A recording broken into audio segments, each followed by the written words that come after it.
Souvent, l'espace dans lequel on se trouve est un espace qui est difficile à vivre ou à accepter. Dans les moments difficiles, justement. Et dans ces moments difficiles, qu'est-ce qui se passe? Comme là, on le voit dans la situation mondiale, il y a ce déséquilibre intérieur qui vient nous chercher, qui vient nous travailler et qui nous empêche l'appréciation, d'une certaine façon, de notre vie de tous les jours. Quoi de plus normal? On est touché, on est rempli de compassion, on a peur pour soi, on a peur pour sa famille, on a peur de ce que les autres vivent, que cet espace vienne aussi nous toucher. Et dans cet espace de compassion, la douleur existe bien évidemment, et cette douleur va faire place à de l'anxiété, peut faire place à de la dépression, peut faire place à une certaine forme de difficulté d'interagir avec son propre mouvement. Et évidemment, on se rend compte que c'est pas juste d'avoir quelque chose à résoudre pour soi, c'est aussi de comprendre ce que les autres essayent de résoudre et qui nous touche énormément. Là où l'autre vit une difficulté, cette difficulté a une résonance en nous, parce qu'elle correspond aussi à nos propres peurs, nos propres mécanismes de défense, nos propres insécurités. Là où on doit être extrêmement vigilant, c'est de ne pas perdre pied dans cet espace intérieur qui doit rester un équilibre pour nous soutenir. Bien évidemment, on peut être concerné par le bien-être des autres. On peut trouver certaines choses injustes. On peut avoir, bien évidemment, une opinion très précise sur comment les choses vont et de quelle manière on voudrait qu'elles soient différentes dans le monde, dans sa totalité ou dans notre société. En même temps, sans cet espace intérieur qui puisse trouver une forme de ressourcement, une forme de bien-être, la compréhension est très difficile à avoir. L'équilibre est très difficile à être obtenu. D'une certaine façon, la santé est très difficile à être.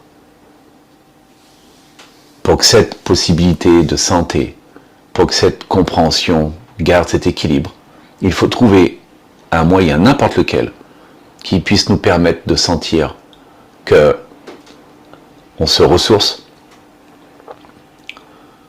on prenne du temps pour soi et on garde cet espace disponible pour cette rencontre avec soi, quoi qu'il se passe à l'extérieur. Et ce n'est pas un acte égoïste, loin de là. L'autre a besoin de sentir cet espace en nous. Si nous n'allons pas bien, nous avons besoin de sentir un espace tranquille chez l'autre. Si je ne vais pas bien, ceci ne m'aidera pas de ressentir un espace perturbé chez l'autre.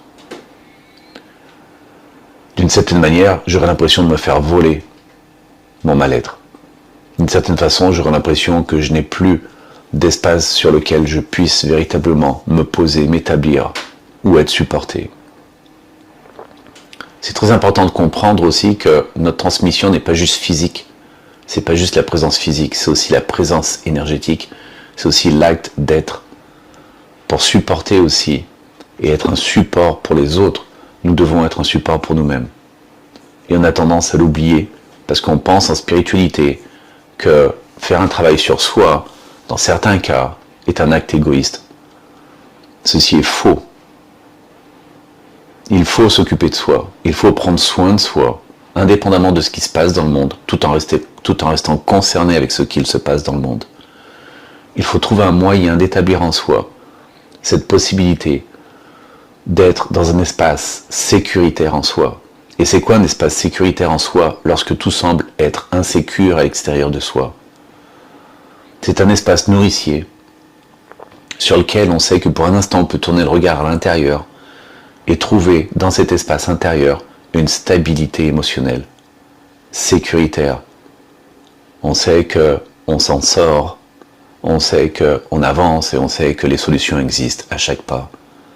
On sait aussi que plus on est capable de se ressourcer, de prendre cet instant pour soi, que ce soit d'aller marcher, que ce soit d'aller humer la fraîcheur du matin, que ce soit de peindre, de dessiner, de faire des photos, que ce soit d'écrire, ou simplement de porter ses yeux sur un objet qu'on aime, une peinture qu'on aime, un espace qu'on aime, même chez soi, une pièce qu'on aime, sera suffisant pour faire sentir à notre système nerveux que nous sommes dans un espace sécuritaire et qu'il peut compter sur nous pour entretenir cet espace sécuritaire. Et ceci est extrêmement important. Passons quelques instants pour admirer une chose qu'on aime, un objet qu'on aime, une image qu'on aime, être dans une pièce qu'on adore et contempler cet espace pour un instant. Et notre système nerveux comprendra que nous sommes dans un espace sécuritaire. Et ceci est largement suffisant la plupart du temps pour installer déjà une zone équilibrée en soi, qui ne prend pas référence uniquement ce qui est loin de nous, à l'extérieur de nous, mais aussi ce qui est proche de nous, à côté de nous, et qui nous permet d'être dans notre environnement personnel. Et ceci est extrêmement important, je le répète. Que cet espace puisse continuer d'être et de vivre, et aidons à cet espace de rayonner en nous. De là, certainement, ensuite, nous pouvons voir si nous pouvons, peut-être, avoir un impact, une action sur ce qui est à l'extérieur de nous. Et de quelle manière nous pouvons y participer. Et certaines fois, nous ne pouvons pas et nous devons l'accepter. Et d'autres fois, nous pouvons et nous pouvons le faire. Mais pour ceci, nous devons avoir la clarté d'un espace en nous qui nous permet, par la stabilité et par l'espace nourricier, de discerner avec beaucoup de sensibilité ce qui est possible et ce qui ne l'est pas lorsqu'une chose vient nous perturber. Et de quelle manière est-ce qu'on peut interagir avec celle-ci ou non, et jusqu'à quel point. À partir de là, l'espace intérieur peut rester dans cette possibilité de discernement. À très bientôt, namasté.